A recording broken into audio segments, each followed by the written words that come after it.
pues hola a todos, muchas gracias por estar aquí, es un placer hoy, estoy súper contento porque vamos a hablar de la traducción pública en Argentina y muchos de nuestros seguidores del blog, muchos de nuestros seguidores de la newsletter nos leen y nos ven también en YouTube desde ese país, incluso también a las personas de España y de otros países que tenemos otro tipo de traducción, como la traducción jurada o oficial, también les interesa saber más sobre la traducción pública, porque además Argentina es un país que va muy por delante de todos los demás en este aspecto y en la docencia también de la traducción, aunque solo sea por tiempo y por antigüedad. Pues nada, es un placer para mí estar aquí rodeado de tan buena compañía además y que ahora os voy a presentar a las invitadas que nos acompañan hoy, que son expertas en esta materia y que por supuesto pues nos van a dar mucha información muy interesante sobre la carrera de traductor público, sobre la figura del traductor público, cómo se hace la traducción pública en Argentina y sobre la labor de los colegios de traductores públicos.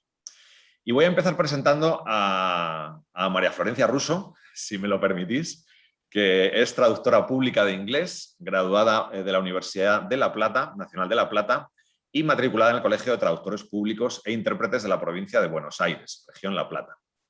Lleva desempeñando como traductora independiente trabajando para empresas privadas de todo el mundo desde hace 17 años y sus clientes están tanto en Argentina como en Estados Unidos y Europa.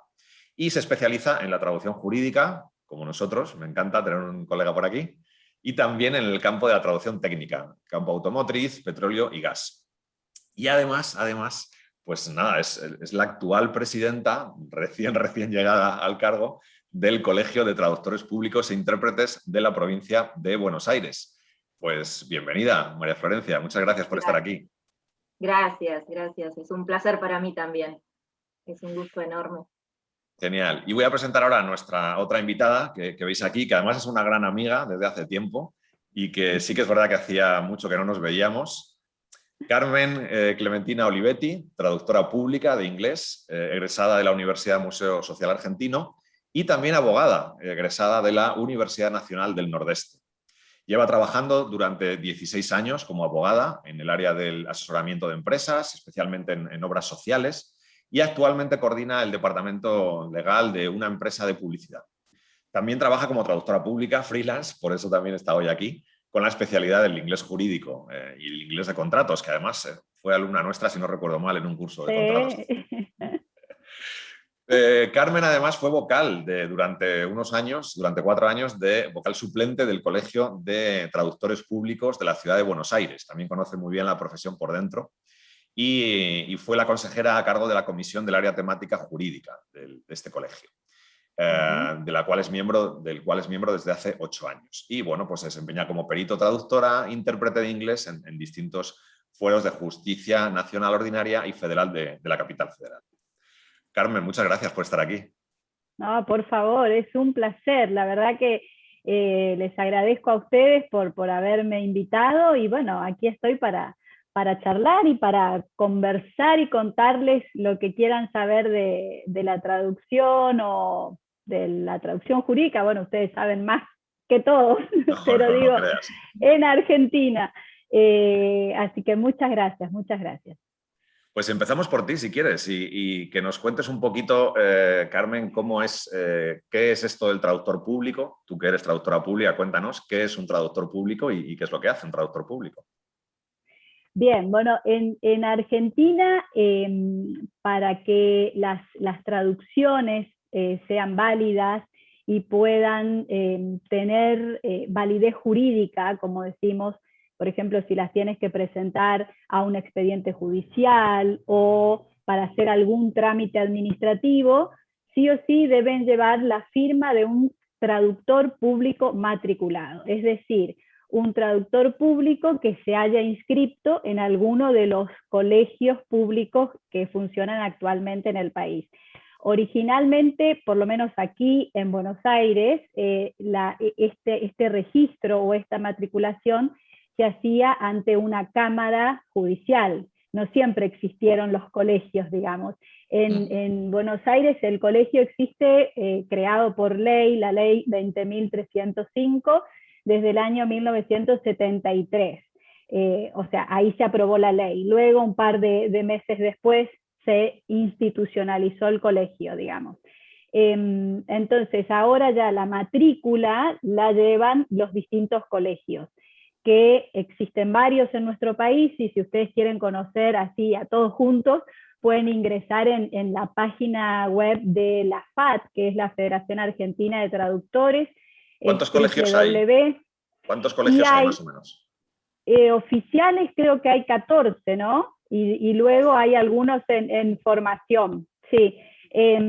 Porque como se deben aprobar por ley, uno necesita además el apoyo del Poder Legislativo, y bueno, ahí ya se complica un poco la cosa. Pero la verdad que los colegios están en las jurisdicciones más importantes, o sea, jurisdicciones que tienen que ver con el comercio internacional y la salida al mundo de nuestro país. Entonces está muy bueno eso. El Colegio de Buenos Aires es el que más matriculados tiene, pero la verdad que en estos últimos años otros colegios, como por ejemplo el de Provincia de Buenos Aires, han crecido muchísimo, y bueno, ahí Florencia va a poder contar mejor que yo, sobre todo cómo están organizados, ¿no? Lo bueno es que el traductor público en Argentina tiene protección legal y reconocimiento legal. Quizás no tenga tanto reconocimiento o conocimiento, digo yo, social, porque la gente no entiende mucho de qué se trata y cuál es la diferencia entre un público, no público, pero lo bueno es que tenemos una protección jurídica importante, y eso nos ayuda muchísimo en el ejercicio de nuestra profesión. Qué bueno. Pues María Florencia, creo que te toca a ti, ahora que nos hables, que acabas de llegar al colegio precisamente de La Plata. Háblanos cómo ha sido tu llegada al colegio. Llevas nada, una semana creo, ¿no? Recién nombrada presidenta. 3 días. 3 días. El lunes asumimos recién, sí, en realidad la asamblea debiera haberse llevado a cabo el año pasado, pero por la pandemia fue cancelada, por ende tuvimos que esperar un año para poder realizar el acto leccionario. Recién pudo hacerse la semana pasada, así que estamos recién entraditas. Qué bueno. ¿Y cómo ha sido esa entrada? ¿Qué te has encontrado allí? ¿Cómo ves el trabajo? Sí, estamos sumamente felices de poder aportar nuestro granito de arena al crecimiento de este colegio. Así como Carmen contaba que el colegio de Cava, nosotros le llamamos Cava porque es de Ciudad Autónoma de Buenos Aires, para diferenciarlo del de Provincia de Buenos Aires, que es el nuestro. Bueno, el de Cava tiene muchos más años, es un colegio con muchísima trayectoria, por eso también tanta cantidad de matriculados.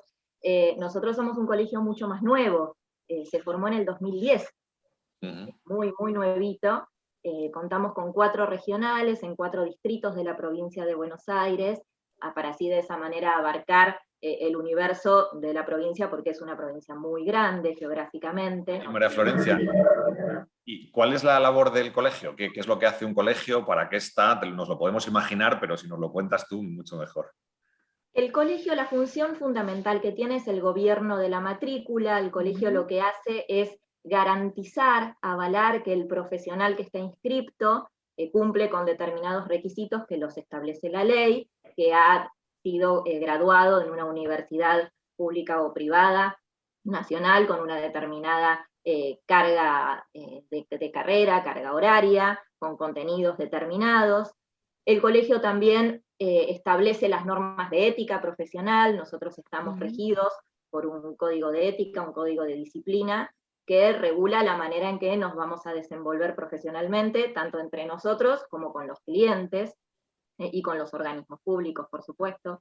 Fiscaliza el cumplimiento de la profesión y además tiene como, digamos, actividades adicionales, la organización de cursos, la preparación de especializaciones para los matriculados que puedan acercarse y fomentar el crecimiento de la profesión más allá de que exista la carrera, como bien decías, que tiene muchos años, creo que 150 años aproximadamente en la República Argentina, pero el crecimiento del profesional traductor, como vos bien sabes, como tú bien sabes, es permanente. Entonces, los colegios tienen como función importantísima promover ese crecimiento a través de cursos, talleres, actividades de capacitación. Y son de adscripción obligatoria, ¿verdad? Es decir, el traductor público que quiera ejercer tiene que estar adscrito a uno de estos colegios, ¿sí? Sí, para ejercer como traductor público debemos estar inscritos en un colegio de profesionales. Sí, precisamente esa es una garantía también para la sociedad, ¿no?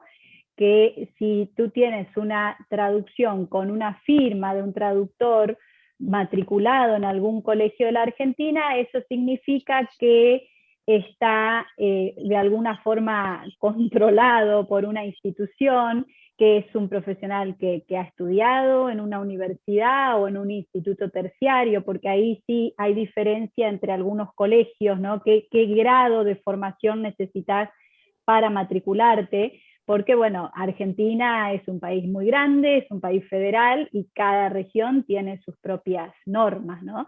Pero agrego a esto que decía Florencia de la capacitación, la especialización. Yo creo que todos los colegios hacen una tarea importantísima en este sentido, porque si bien las universidades ofrecen capacitación y obviamente con un grado académico quizás más importante, yo creo que los colegios están alertas a las necesidades del mercado y también entonces acompañan a los traductores, bueno, se tienen que formar en esto porque el mercado hoy pide esto, y eso es importantísimo. Y por otro lado también la promoción de la profesión, contarle al público, a la gente en general, de qué se trata el traductor público. Y así, bueno, cada colegio tiene sus vías de promoción o de comunicación en las redes, en programas de radio, en revistas, bueno, cosas que fueron evolucionando, ¿no? También ahora que pasa todo por las redes,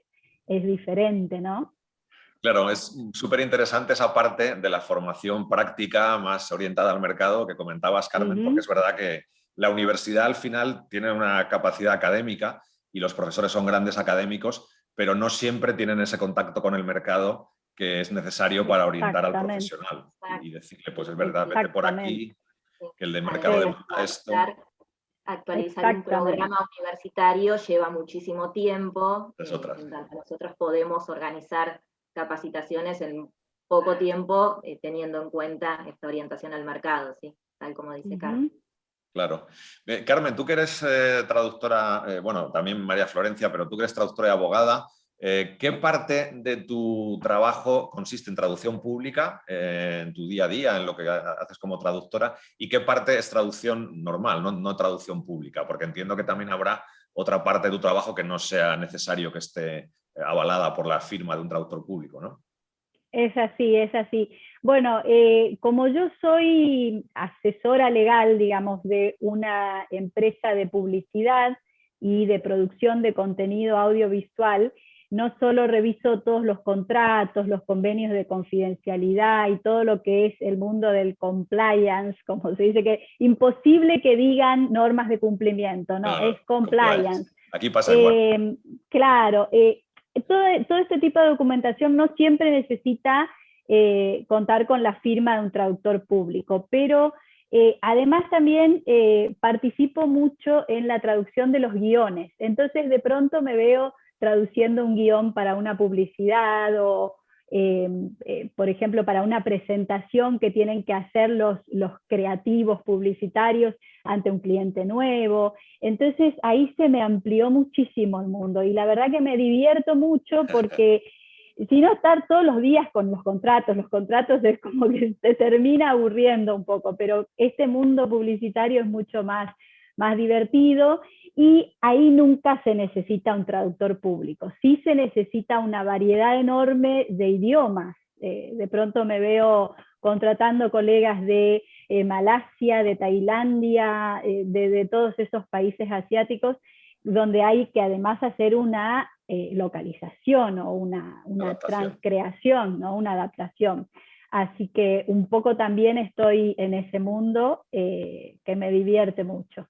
Qué bueno, pero si no lo entiendo mal, cuando un contrato tiene que ser presentado ante una administración pública es traducción pública, obviamente, pero si ese contrato es simplemente una traducción para que las partes lo entiendan, ¿ahí se necesita también traducción pública o no? ¿O basta una traducción? No, ahí, o sea, lo que tratamos es de que siempre intervenga un traductor profesional, ¿no?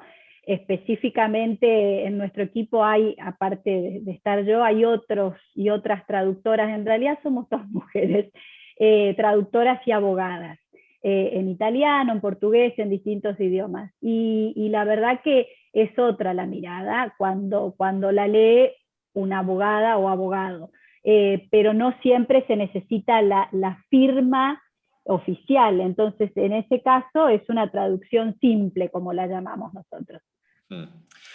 María Florencia me contaba hace un ratito, antes de empezar la entrevista, porque yo le mencionaba que en Europa, en España y en Europa, la traducción jurada, que sería lo más parecido a la traducción pública, vuestra, pues no es una parte tan relevante del mercado, si me lo permites, que es casi una parte residual en comparación con el volumen de traducciones que se hacen en el mercado europeo, y que pues desde la Unión Europea se estaba haciendo algunos esfuerzos para incluso quitarle relevancia a la traducción jurada con modelos multilingües que debían ser aprobados de ciertos certificados que tienen obligación de ser aprobados por los países de los diferentes miembros de la Unión y tal.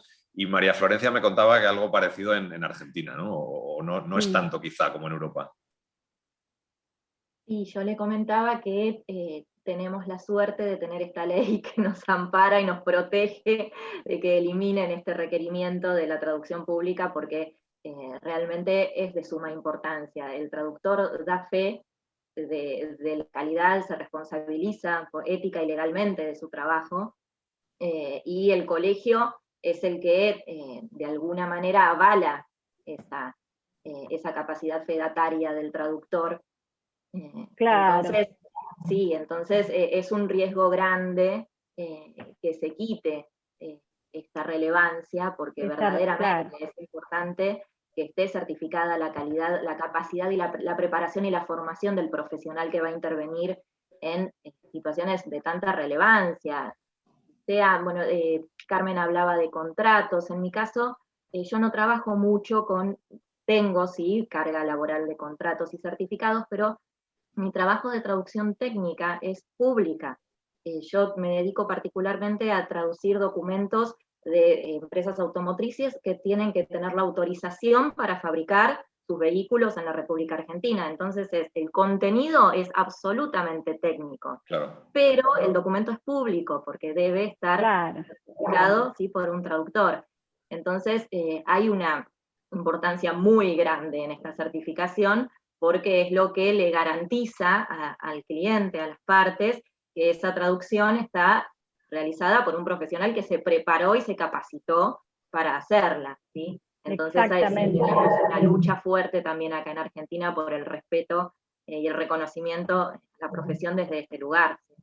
Claro, esa es la palabra, creo que es la garantía, ¿no? La garantía, yo creo que es un poco una garantía jurídica también, saber que quien intervino en la traducción de un determinado documento es un traductor formado profesionalmente, universitariamente, lo que no significa siempre que esté bien hecha. Y ahí yo creo que viene la parte polémica, ¿no?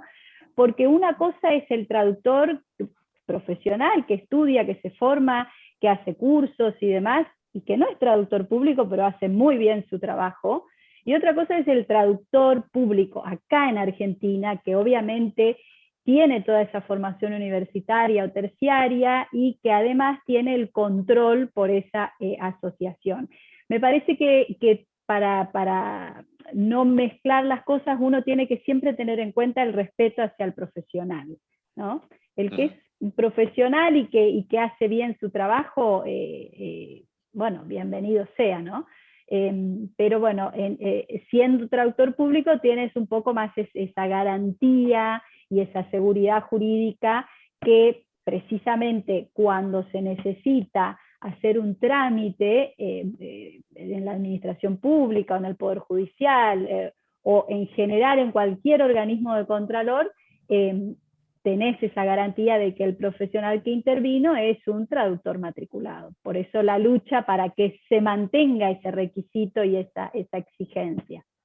Claro, comentabais también esto de que efectivamente es una profesión regulada por ley, y no solo, si no tengo entendido mal, no solo se regula por ley la profesión en sí, sino que también se regula la ley que crea los colegios, creo que tiene también una serie de apartados en los que regula cómo deben ser las traducciones. ¿Es así, con una serie de requisitos y demás, o no?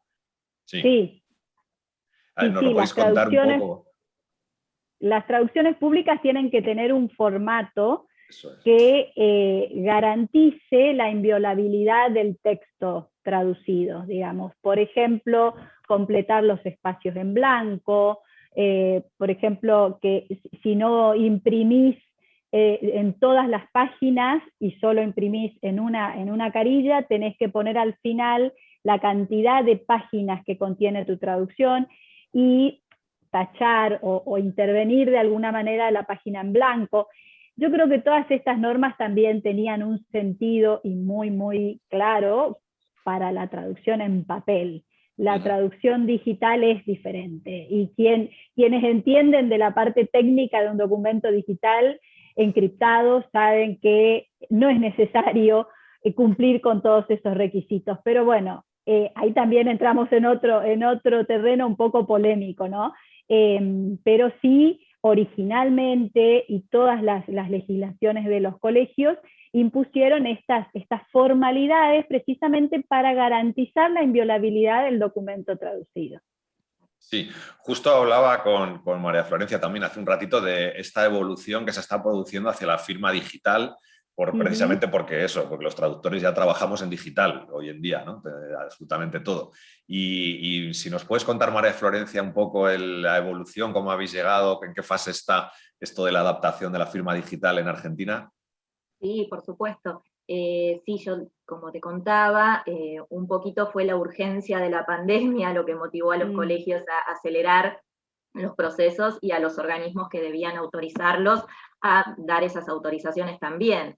De hecho, hace muchos años que se está trabajando para que el traductor público pueda tener su firma digital y aplicarla en sus documentos, a modo también de garantía de inviolabilidad, como decía Carmen, del documento, en su formato digital, pero el proceso llevaba muchísimo tiempo, nunca se lograban las autorizaciones y no se llegaba a un acuerdo en cuanto a la estructura, cómo debía formarse y de qué manera se iba a garantizar la validez jurídica de ese documento, hasta que finalmente, en el medio de la pandemia, se logró. Tengo el orgullo de decir que el Colegio de la Provincia de Buenos Aires fue uno de los precursores, particularmente el Regional La Plata, y tenemos la suerte hoy de contar con esa herramienta que es de suma utilidad para nosotros, poder seguir la cadena de legalizaciones del documento desde su origen hasta su entrega, todo en formato digital. Tenemos documentos que originalmente son digitales, muchos diplomas, muchos analíticos hoy se están emitiendo de forma digital, por ende sigue toda la cadena, y también tenemos la opción de digitalizar documentos para luego poder aplicarles la firma digital. Realmente es una herramienta que nos ha salvado verdaderamente un poco de este riesgo de perder este requisito de muchos organismos, porque claro, en su momento pasado, al no poder presentar los documentos en papel por la pandemia, porque no se podía, directamente no nos podíamos acercar a entregar el documento, eso hizo que corriera un riesgo muy grande, porque los trámites debían continuar. Entonces, ¿cuál era la solución más fácil? Eliminamos el requisito de que la traducción sea pública. claro. Por ende, contar hoy con esa firma digital, que tenemos varias opciones, además tenemos esa suerte, y la firma digital la otorga el Estado, ¿sí? Está regulada a nivel estatal, no, para que no se confunda, no es, por ejemplo, en el caso del programa Adobe Pro, que te permite firmar, certificar un documento con su certificado propio de esa empresa. Bueno, eso no es firma digital para nosotros. Para nosotros la firma digital está otorgada por el Estado o por entidades con la autorización del Estado, ¿sí? Entonces eso le otorga una validez jurídica fundamental a nuestros documentos. Sí, yo creo que algo parecido ocurrió en España también en el mes de marzo-abril del 2020, que de repente los traductores jurados se encontraron con la imposibilidad de entregar sus documentos, y aquí lo que ocurrió es que ya existía una ley del año 2015 que permitía a cualquier ciudadano español presentar un documento con un certificado digital emitido por el Estado español a través de la Fábrica Nacional de Moneda y Timbre. Ya existía esa capacidad de presentar cualquier documento ante la Administración española con ese certificado digital que garantizaba tu identidad. Pero en el campo de la traducción jurada esto no se había adaptado, la Oficina de Interpretación de Lenguas no había dicho cómo se tenía que aplicar esto y ya no le quedó más remedio en medio de la pandemia que decir, bueno, pues esto se aplica también aquí de esta manera, tal, y efectivamente... Sí. Exactamente lo mismo sucedió acá, la firma digital existía Claro. a nivel estatal, si ya cualquier ciudadano podía acceder a su firma digital tramitándola en organismos privados autorizados o en el registro, las entidades que otorgan firma digital, pero no estaba aplicado, tal cual, no estaba aplicado a la práctica profesional del traductor.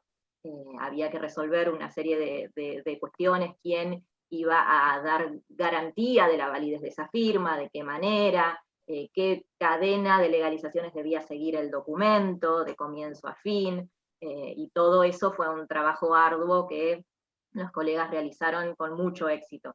Y hoy podemos decir que contamos con eso gracias a ellos. Qué bueno, porque claro. Carmen, adelante, perdona. No, me quedé pensando en esa palabra que dijiste, Fernando, de adaptación. Creo que la clave fue esa y es esa, porque todos los países creo que seguimos con estas medidas que un día nos encerramos, otro día salimos un poquito, otro día nos volvemos a encerrar, pero creo que es la adaptación y muchas veces la burocracia que implica tener que pasar por un traductor, legalizar, etcétera, etcétera, hace que las autoridades digan, bueno, eliminemos este requisito, entonces hacemos un trámite menos burocrático y modernizamos el Estado, que es lo que pasó acá, ¿no? Con esa famosa ley de modernización también vino la despapelización, inventaron un término nuevo, la despapelización del Estado. Entonces transformaron todo en digital, pero claro, todos los organismos se tenían que adaptar a ese nuevo mundo digital. Y los colegios de traductores no fueron ajenos a esto. Entonces, cada uno en sus tiempos y según sus formas se fue adaptando. Y creo que hoy ya existe sistema de firma digital en colegios importantes como, bueno, el de Provincia de Buenos Aires, el de la Ciudad Autónoma de Buenos Aires, el de Córdoba, el de Santa Fe, que tiene 2 jurisdicciones. Así que, bueno, supongo que los otros colegios se irán adaptando a este nuevo sistema también. Qué bueno. Oye, Carmen, tú ya no estás en el colegio de la Ciudad de Buenos Aires, pero sigues muy en contacto con la profesión y lo sigues muy de cerca, me consta. ¿Cómo ves tú también la evolución de la profesión de traductor en Argentina? ¿Cómo ves el futuro próximo? No te voy a hablar del futuro lejano porque eso nadie lo sabe, pero ¿cómo ves los próximos años para los traductores, sobre todo que están empezando, la gente que está acabando sus estudios y que quiere dedicarse a la traducción porque le gusta? Yo soy muy optimista, la verdad, y veo siempre el lado positivo de la profesión. Simplemente creo que todos tenemos que ser conscientes de que debemos adaptarnos. Ahora, el traductor profesional, sea el área al que se dedique, me parece que es insustituible. Entonces, creo que tenemos mucho futuro, simplemente tenemos que saber buscar dónde, en qué nos tenemos que capacitar, qué necesita el mundo de un traductor, que no es solamente conocer idiomas y traducir palabras, necesita mucho más de nuestra asistencia también como profesionales, ¿no? Si podemos combinar con otras profesiones, mucho mejor. Entonces, yo veo un lindo futuro, todo lo contrario a lo que a veces se piensa de que la traducción automática está ganando mucho terreno y demás. Creo que es una herramienta fantástica y la tenemos que usar a nuestro favor y creo que la mayoría de los traductores ya lo estamos haciendo, pero siempre se necesita el traductor humano, el profesional, el que se capacita, así que para mí es muy positivo y en esto creo que los colegios juegan un rol fundamental y todos deben seguir adaptándose Yo, si bien no formo más parte del consejo directivo, que es uno de los órganos del colegio, digamos, estoy en las comisiones de trabajo, entonces sigo en contacto con la vida institucional del colegio. Y me parece importante que todos los traductores participen de eso, porque tener un colegio que te represente, te guste o no cómo, pero te representa, tenés una institución que está, que te ayuda y que es la cara visible de los traductores ante las autoridades públicas. Entonces, tenemos que defender a muerte esta organización porque la verdad que es muy beneficiosa y nos va a acompañar en el futuro profesional, sin dudas, sin dudas. Qué bueno. Oye, no sé si María Florencia comparte esa visión, tú cuéntanos. Absolutamente, cada palabra, absolutamente, sí. Tengo una visión también absolutamente positiva. Creo que también desde los colegios, los que podemos trabajar desde ese lugar institucional, tenemos que apostar fuertemente a las nuevas generaciones de traductores que tienen, digamos, el campo mucho más abierto y una capacidad mucho más fuerte de acercamiento a las herramientas informáticas, a adaptarse a las nuevas tecnologías, a las nuevas necesidades del mercado. Entonces, de esa manera creo que podemos hacer crecer la profesión de manera infinita, y yo siempre digo que la profesión va a crecer en tanto crezcan sus profesionales. Por ende, si se sigue haciendo un trabajo fuerte de capacitación permanente y de esta palabra también clave que Carmen decía, de adaptación a los nuevos tiempos, a las nuevas tecnologías, a la traducción automática, de hacernos, de no considerarlo un enemigo, sino una ayuda, una asistencia. Una herramienta, como decía Carmen. Sí, exactamente, es todo lo que es el futuro de la tecnología para nosotros se tiene que convertir en nuestra mano derecha, tenemos que usar eso para crecer, ¿sí? Entonces, me parece fundamental siempre además mantener una visión optimista. No creo que la profesión de traductor tenga un futuro negativo de ninguna manera. Qué bueno, ni hacia adentro localmente, ni internacionalmente tampoco. Qué bueno. Oye, ¿y qué planes tenéis en el Colegio de La Plata para favorecer todo esto? Acabas de llegar, pero bueno, cuéntanos alguna cosa, alguna idea. Muchísimos. Nosotras nos sumamos a un equipo de trabajo que viene trabajando hace años en la creación y sobre todo en la consolidación de este colegio. ¿Sí? Agradecidísimas a las colegas que fundaron este colegio con mucho esfuerzo, que lo sostuvieron durante estos años, y nosotras venimos a aportar de alguna manera esto, ¿sí? La visión de futuro sobre las bases fuertes que ellas ya formaron. Entonces, vamos a trabajar fuertemente en la capacitación permanente, en la comunicación con los traductores, noveles, con los estudiantes de los últimos años de la carrera, que nos parece fundamental, y con todos aquellos traductores que por alguna razón han un poquito abandonado el camino para dedicarse a otra cosa por dificultades para acceder al mercado. Fue muy rápido, ¿sí? Muy veloz el cambio que hubo en cuanto a la manera de trabajar en esta profesión en los últimos años, con la velocidad de los avances tecnológicos y la ampliación de las posibilidades de mercado. Por ende, probablemente muchos se han quedado afuera sin quererlo, y lo que nosotras queremos hacer es trabajar fuertemente en que puedan retornar y puedan ponerse a tiro para volver a disfrutar de esta profesión tan hermosa que elegimos. Genial. Nosotros también lo que detectamos aquí en España al menos y en otros países es que también hay personas de otras profesiones que están viniendo hacia la nuestra porque les atrae, porque están cansados de ser jueces o abogados o lo que sea y quieren dedicarse a la traducción profesional, y cada vez vemos más o personas del sector químico o del sector médico que vienen a nuestro campo y traen un bagaje profesional y una experiencia también muy buena y muy positiva. Con lo cual, pues también me parece que son gente que va a aportar mucho y que vienen a un sector que está creciendo, como es el nuestro, y que necesita cada vez más profesionales muy, muy bien preparados. Pues no sé, por mi parte nada más. Si queréis comentar alguna cosa, yo os agradezco muchísimo vuestra presencia y os dejo el último minuto para despediros y decir lo que queráis. Carmen, si quieres. Agradecerte también por este espacio y por esta invitación a charlar. La verdad que siempre es bueno charlar con profesionales de otros países, conocer las realidades de la profesión en otros lugares. Y con respecto a esto que decías recién, de que hay otros profesionales que se están sumando a hacer traducciones o interpretaciones, creo que nos podemos complementar muchísimo, porque ellos tienen el conocimiento técnico de su profesión y los traductores o lingüistas tienen el conocimiento del lenguaje. Entonces, lejos de pisarnos o quitarnos lugares, creo que nosotros nos podemos complementar.